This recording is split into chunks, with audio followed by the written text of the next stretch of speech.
वीरपुर नाम के गांव में नैना और सुनैना नाम की दो बहनें अपने माता पिता के साथ रहती थीं। उनका परिवार बहुत ही सुखी परिवार था, लेकिन बदकिस्मती से एक दिन उनके पिता की मृत्यु हो जाती है, जिस वजह से उनका अच्छा खासा परिवार बहुत बड़ी परेशानी में पड़ जाता है। उनकी माँ दूसरों के घरों में झाड़ू पोछा का काम करके पैसे कमाने लगती है और दोनों बहनों को प्राइवेट स्कूल से निकालकर सरकारी स्कूल में उनका दाखिला कर देती हैं। उनकी माँ के कमाए हुए पैसों से उनके परिवार का गुजर बहुत ही मुश्किलों से हो रहा होता है। कई बार तो उन तीनों को भूखे पेट ही सोना पड़ता था। बड़ी मुश्किलों से जैसे तैसे दिन गुजर रहे थे, लेकिन दूसरों के घरों में भूखे पेट काम कर करके उनकी माँ बहुत कमजोर हो चुकी थी, जिसकी वजह से उनकी भी मृत्यु हो जाती है। अपने माता और पिता दोनों को इतनी कम उम्र में खो देने की वजह से नैना और सुनैना अब बहुत ही ज्यादा दुखी हो जाती है और उन्हें समझ में नहीं आता कि उन्हें अब क्या करना है, कैसे अपना जीवन गुजारना है। सुनैना जो कि बड़ी होती है, वो सोचती है कि क्यों ना अब चाचा चाची के घर पर ही चलकर रहा जाए, ताकि उन्हें एक सहारा मिल जाए। ये सोचकर वो नैना से कहती है, नैना, अब हमारे माता पिता तो इस दुनिया में नहीं रहे, तो मैं सोच रही हूँ कि अगर हम दोनों चलकर चाचा चाची के साथ रहना शुरू कर दें, तो हमें रहने का ठिकाना भी मिल जाएगा और अकेले रहने की वजह से हम दोनों को ज्यादा परेशानी भी उठानी नहीं पड़ेगी। दीदी, आप बिल्कुल सही कह रही हो, लेकिन आप तो चाची का व्यवहार जानती हो ना, वो हमें अपने घर में बिल्कुल भी नहीं घुसने देंगी। माना कि चाचा जी हमारे बारे में सोचते हैं, लेकिन चाची के आगे तो शायद उनकी भी नहीं चल पाएगी।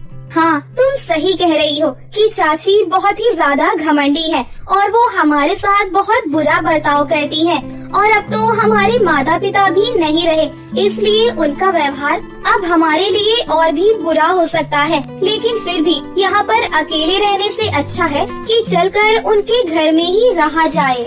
दीदी, मेरा मन तो बिल्कुल भी नहीं मान रहा, पर आप इतना कह रही हो तो एक बार चलकर कोशिश कर लेते हैं। हो सकता है कि चाची को हम पर दया आ जाए और वो हमें अपने घर में रहने दें। चाचा और चाची के घर में रहने की उम्मीद लेकर दोनों बहनें अपने चाचा चाची के घर पहुंच जाती हैं और वहां पहुंचकर घर की बेल बजाती हैं, जिसे सुनकर उनकी चाची घर से बाहर आती है तो देखती हैं वो दोनों बहनें घर के बाहर खड़ी हुई हैं। उन्हें देखते ही चाची बहुत आग बबूला हो जाती है और उनसे कहती है, अरे मनहूस लड़कियों, तुम दोनों मेरे घर पर क्या करने के लिए आई हो? तुम दोनों की तो मैं शक्ल भी देखना पसंद नहीं करती, लेकिन तुम हो कि ये सब जानने के बावजूद भी मेरे घर के बाहर आकर मेरे घर की बेल बजा रही हो। तुम्हारी इतनी हिम्मत कैसे हुई? चाची जी, आप हमसे इतना नाराज क्यों रहती हैं? हमने तो आपका कभी भी कुछ नहीं बिगाड़ा।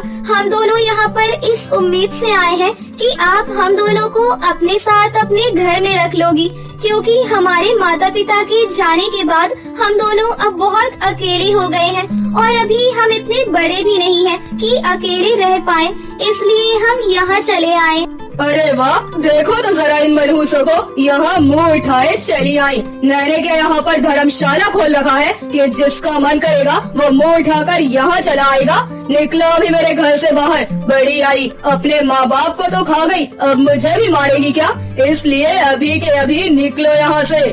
नहीं चाची जी, ऐसा मत बोलिए। अगर आपने हमें यहाँ नहीं रहने दिया तो हम दोनों बहनें कहाँ जाएंगी? अब तो हमारे माता पिता भी जिंदा नहीं है, जिनके सहारे हम रहा करते थे। अब हमें सिर्फ आपका ही सहारा है।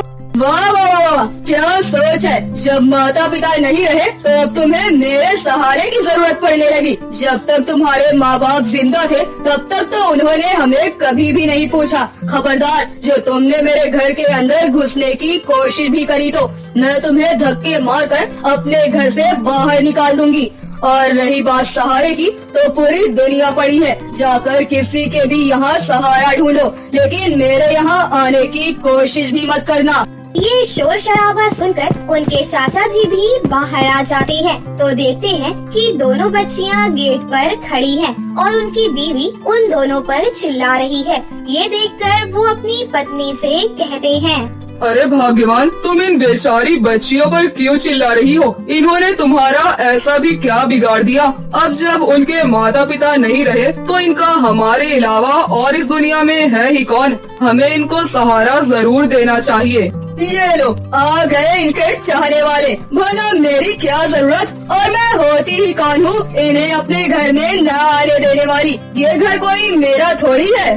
ऐसी बात नहीं है भाग्यवान, ये घर तुम्हारा ही है, लेकिन इन बच्चों पर थोड़ा सा तो तरस खाओ। तुम जो कहोगी ये दोनों वो काम कर दिया करेंगी, लेकिन इनको अपने घर में रहने के लिए थोड़ी सी जगह तो दे दो। हाँ चाचा जी बिल्कुल सही कह रहे हैं। आप हमें जो भी काम देंगी हम कर दिया करेंगे, कभी किसी काम के लिए ना भी नहीं करेंगे। बस हमें थोड़ी सी रहने की जगह दे दीजिए। हाँ चाची जी, मैं भी आपके सारे काम कर दिया करूँगी, लेकिन आप प्लीज हमें यहाँ पर रहने दीजिए। हमारे पास अब कोई और रहने का ठिकाना नहीं है। अपने पति की बातें सुनकर मजबूरी में उनकी चाची उन दोनों बहनों को अपने घर में रहने के लिए जगह दे देती है, लेकिन उन्हें अपने घर में रखने के लिए वो दोनों के सामने एक शर्त रख देती है और उनसे कहती है, तुम दोनों मेरे घर पर एक ही शर्त पर रह सकती हो। तुम्हें मेरे घर का सारा काम करना पड़ेगा और जैसा मैं कहूँगी हमेशा वैसे ही रहना होगा। मेरी हर बात माननी पड़ेगी। ठीक है चाची जी, आप जैसा कहेंगी हम वैसा ही किया करेंगे। हम आपके घर का सारा काम भी कर दिया करेंगे और आपकी हर बात मानेंगे। उसके बाद वो दोनों बहनें अपने चाचा चाची के घर में रहने लगती हैं, लेकिन उनकी चाची उनके साथ बहुत ही बुरा बर्ताव करना शुरू कर देती हैं। वो उन दोनों बहनों को सारा दिन काम में लगा कर रखती है और उन्हें खाने के लिए भी रूखा सूखा खाना ही देती थी, जिसकी वजह से वो दोनों बहुत परेशान रहती थी। लेकिन मजबूरी में उन दोनों को वही रूखा सूखा खाना खाना पड़ता और सारा दिन काम करते रहना होता था। दीदी, चाची हमारे साथ बहुत ही ज्यादा बुरा बर्ताव कर रही हैं। वो सारा दिन हमसे काम करवाती हैं, फिर भी हमें ऐसा रूखा सूखा बासी सड़ा हुआ खाना खाने के लिए देती हैं। उनके अपने बच्चे तो इतना अच्छा खाना खाते हैं और स्कूल में पढ़ने भी जाते हैं। उन्हें देखकर मेरा भी स्कूल जाने का बहुत मन करता है। आप इस बारे में चाची जी से बात करिए ना। नहीं नैना, ऐसे नहीं बोलते। चाची जी हमें जैसा भी खाना दे रही हैं, हमें चुपचाप से वही खा लेना चाहिए, क्योंकि हमारे पास कोई और रास्ता नहीं है। अगर हमने इस बारे में किसी से कुछ कहा तो हो सकता है कि वो हमें अपने घर से निकाल कर बाहर कर दे। और रही बात स्कूल जाने की, तो इस बारे में मैं चाचा जी से बात करके देखती हूँ। हो सकता है कि वो तुम्हें स्कूल भेजने के लिए मान जाएं। अपनी बहन की बात सुनकर सुनैना को बुरा तो लगता है, लेकिन वो कुछ कर भी नहीं सकती थी। लेकिन उसके स्कूल जाने की बात सुनैना के मन में बैठ जाती है, इसलिए वो अपने चाचा से इस बारे में बात करने पहुंच जाती है। चाचा जी, नैना का दाखिला आप किसी सरकारी स्कूल में करवा दीजिए, वो स्कूल में पढ़ना चाहती है। जैसे ही सुनैना अपने चाचा जी से इस बारे में बात करना शुरू करती है, तभी उसकी चाची पीछे से आकर उसकी सारी बातें सुन लेती है और डांटते हुए सुनैना से कहती है, अरे वाह, इन महारानियों को अब स्कूल जाना है। अगर तुम जैसी मनहूस लड़कियां भी स्कूल जाएंगी तो मेरे घर का काम कौन करेगा? चाची जी, घर का सारा काम मैं कर दिया करूँगी और नैना के बदले का काम भी मैं ही कर दिया करूँगी। आपको कुछ भी नहीं करना पड़ेगा, बस आप उसे किसी सरकारी स्कूल में दाखिला दिला दीजिए। उसको पढ़ने की बहुत ही ज्यादा इच्छा है। खबरदार, जो दोबारा ऐसी बकवास करी तो, और अगर आज के बाद मैंने कभी भी तुम्हारे मुंह से स्कूल जाने की बात सुनी तो मुझसे बुरा कोई नहीं होगा। चाची के मुंह से ये सारी खरी खोटी बातें सुनकर सुनैना का दिल टूट जाता है और वो फूट फूट कर रोने लगती है। उसे देखकर उसकी छोटी बहन नैना उसके पास आती है और उससे कहती है, दीदी आप रोना बंद कर दीजिए, मुझे नहीं जाना स्कूल। अगर चाची मुझे स्कूल नहीं जाने देना चाहती है तो कोई बात नहीं, लेकिन मेरी वजह से आपको डांट खाने या मार खाने की कोई जरूरत नहीं है। अगर मैं स्कूल नहीं जाऊंगी तो कोई फर्क नहीं पड़ेगा।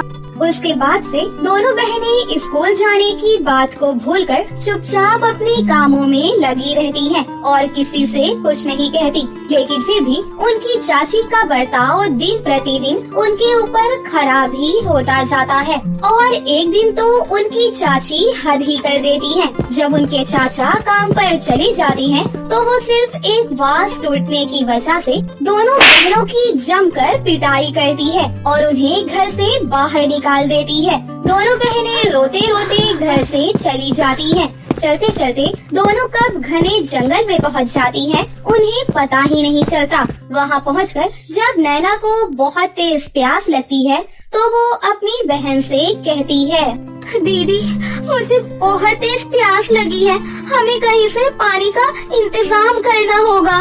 नैना थोड़ा सा आगे चलते हैं, हो सकता है कि आगे हमें कोई कुआं या तालाब दिख जाए।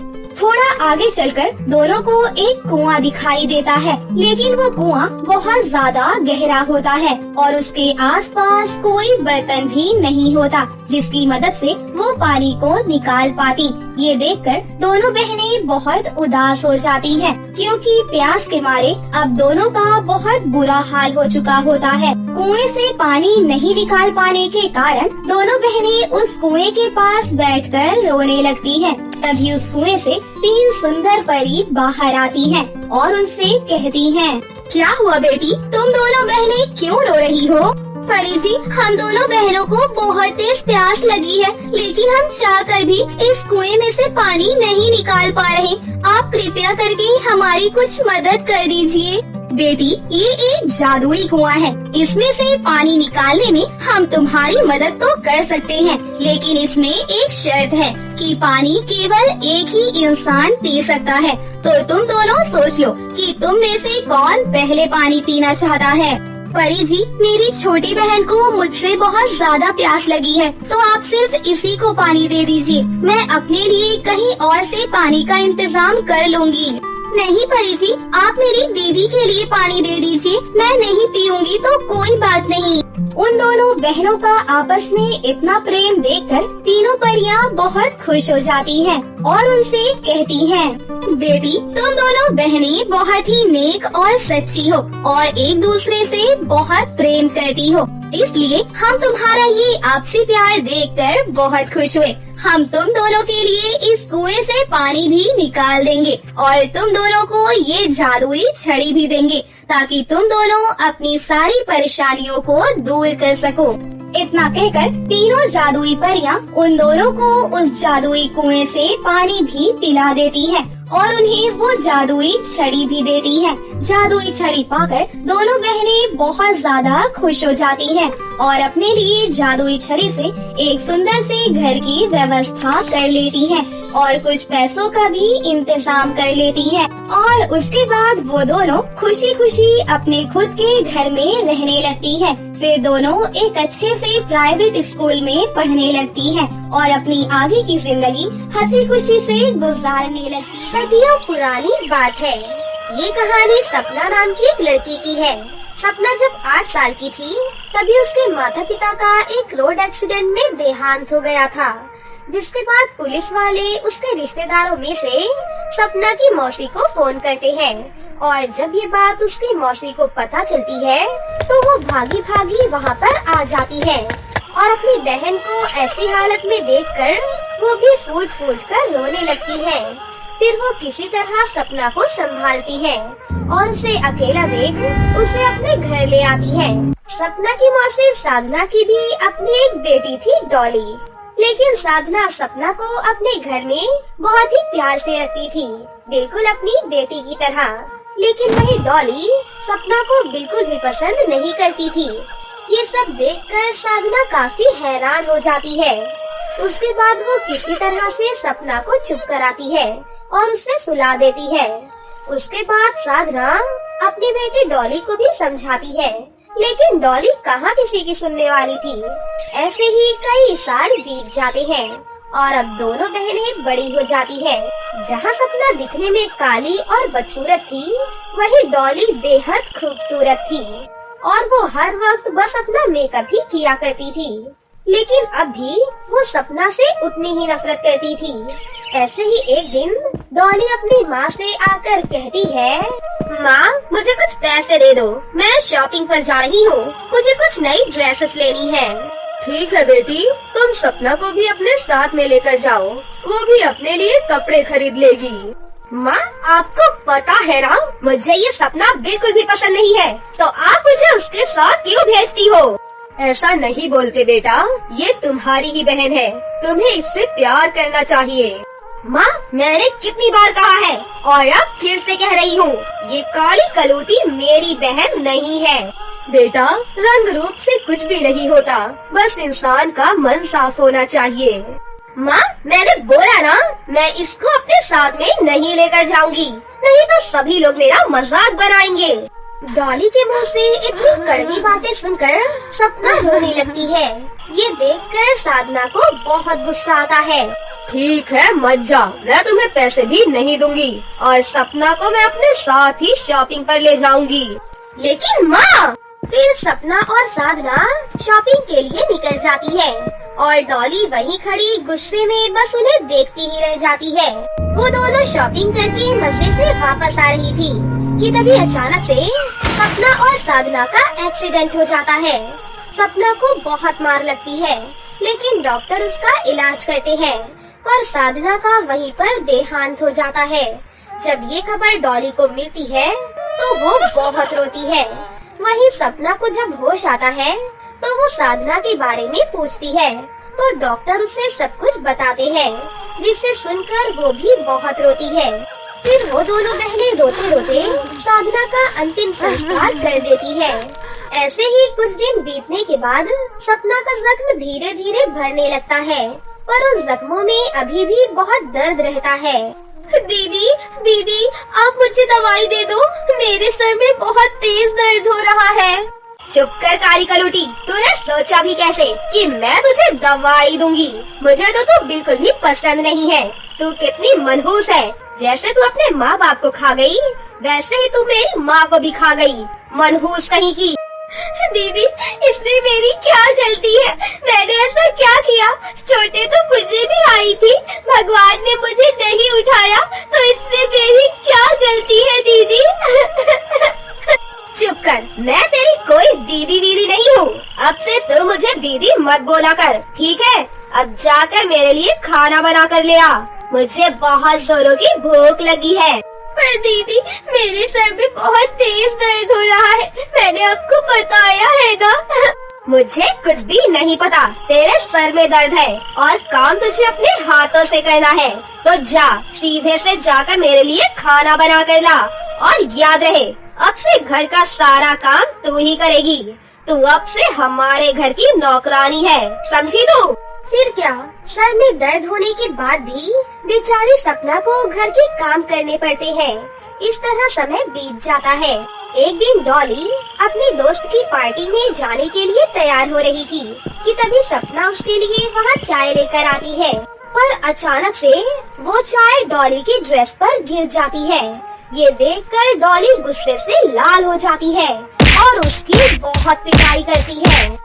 काली कलूटी, तूने मेरी ड्रेस को छुआ भी कैसे? तुझे पता भी है मैं इतनी अच्छी पार्टी में जा रही थी और तूने मेरी ड्रेस ही खराब कर दी। आज मैं तुझे नहीं छोड़ूंगी। प्लीज दीदी मुझे माफ कर दो, मैं इसे अभी साफ कर दूंगी, प्लीज। फिर सपना रोते रोते अपने कमरे में चली जाती है और वहाँ बैठकर रोने लग जाती है। वहीं डॉली भी कोई दूसरी ड्रेस पहनकर अपनी दोस्त की पार्टी में चली जाती है। माँ, पिताजी आप मुझे अकेला क्यों छोड़कर चले गए? डॉली दीदी मुझे बिल्कुल भी प्यार नहीं करती। अगर आप लोग मुझे अपने साथ ले जाते तो आज मेरे साथ इतना बुरा नहीं होता। सपना ये सब कह ही रही थी कि तभी वहाँ पर सपना की माँ की आत्मा प्रकट होती है। सपना, मेरी प्यारी बेटी, तुम तो बहुत बहादुर हो, ऐसे रोते नहीं है बेटा। अपनी माँ की आवाज़ सुनकर सपना इधर उधर देखने लगती है और अपने सामने अपनी माँ को देखकर वो बहुत ज्यादा खुश हो जाती है। माँ आप वापस आ गई, मुझे आपकी बहुत याद आ रही थी माँ, अब आप मुझे छोड़कर कभी भी मत जाना। बेटा मुझे जाना तो पड़ेगा ही, मैं बस यहाँ पर तुम्हारी मदद करने के लिए आई हूँ। मेरी बात ध्यान से सुनो। यहाँ से थोड़ी दूरी पर एक कुआं है, तुम उस कुएं के पास जाना, तो वो कुआं तुम्हें एक जादुई फ्रॉक और सैंडल देगा। उस फ्रॉक और सैंडल को पहनकर तुम बहुत ही सुंदर हो जाओगी और तुम्हारे सभी काम अपने आप ही हो जाएंगे। चलो बेटा, अब मैं चलती हूँ। उसके बाद सपना की माँ वहाँ से गायब हो जाती है। फिर सपना जल्दी से उस कुएं के पास जाती है। वो जैसे ही कुएं के पास पहुँचती है तो उस कुएं से जादुई फ्रॉक और सैंडल निकलते हैं। जिसके बाद सपना वो फ्रॉक और सैंडल लेकर वापस आ जाती है और घर आकर वो फ्रॉक और सैंडल को कहीं पर छुपा देती है। फिर जब सुबह होती है तब सपना वो जादुई फ्रॉक और सैंडल पहन लेती है और उन्हें पहनकर वो जब किचन में जाती है तो घर के सारे काम अपने आप ही होने लगते हैं और अचानक से सपना का रंग भी बिल्कुल गोरा हो जाता है। सपना उस फ्रॉक और सैंडल में बहुत ही सुंदर लग रही थी, लेकिन वही डॉली ये सब देखकर बोलती है, अरे इस काली कलौटी का फ्रॉक और सैंडल कितना सुंदर है और ये इतनी सुंदर कैसे हो रही है, कोई तो बात है। सपना जब किचन में काम कर रही थी तो डॉली चुपके से देखती है कि सपना बस आराम से खड़ी है और सभी काम अपने आप ही हो रहे थे। डॉली ये सब देखकर बहुत चौंक जाती है, अरे ये कैसे हो रहा है। फिर अगले दिन डॉली सपना के पास जाती है और वो फ्रॉक और सैंडल उससे मांगने लगती है। सपना मेरी प्यारी बहन, ये फ्रॉक और सैंडल तो बहुत ही सुंदर है, इसे तुम मुझे दे दो। नहीं दीदी, ये मेरी माँ की आखिरी निशानी है, ये फ्रॉक और सैंडल मैं आपको नहीं दे सकती। इस तरह सपना उसे फ्रॉक और सैंडल देने से मना कर देती है। ये सुनकर डॉली गुस्से से पागल हो जाती है और सपना को बहुत मारती है और उससे उसकी फ्रॉक और सैंडल भी छीन लेती है। वही बेचारी सपना बहुत रोने लगती है। डॉली सोचती है कि ये फ्रॉक और सैंडल मैं पहनूंगी तो मैं भी बहुत ज्यादा खूबसूरत और सुंदर हो जाऊंगी और उसके सभी काम अपने आप ही हो जाएंगे। फिर वो खुशी खुशी उस फ्रॉक और सैंडल को पहन लेती है, पर उसके साथ उल्टा ही होता है और डॉली बहुत काली और बदसूरत हो जाती है। वो जैसे ही अपना इतना बदसूरत और काला रूप देखती है तो वो पागलों की तरह चीखने चिल्लाने लगती है और भागती हुई सपना के पास आती है। काली कलौटी, ये क्या हुआ? मेरा रंग इतना काला कैसे हो गया? तूने ऐसा क्या किया है? पर दीदी, मैंने तो ऐसा कुछ भी नहीं किया, आपने लालच किया, इसलिए आपके साथ ऐसा हुआ। ये सुनकर डॉली को अपने किए पर पछतावा होता है कि उसने हमेशा बस सपना को परेशान किया है। फिर वो सपना से अपने किए की माफी मांगने लगती है, पर सपना अपनी दीदी डॉली को माफ कर देती है। तभी फिर से जादू होता है और डॉली अपने असली रूप में वापस आ जाती है। उसके बाद वो दोनों बहनें खुशी से नाचने लगती है, जिसके बाद डॉली सपना का फ्रॉक और सैंडल उसे वापस दे देती है। उस दिन के बाद से वो दोनों बहनें जादुई फ्रॉक और सैंडल के साथ हंसी खुशी से अपनी जिंदगी जीने लगती है।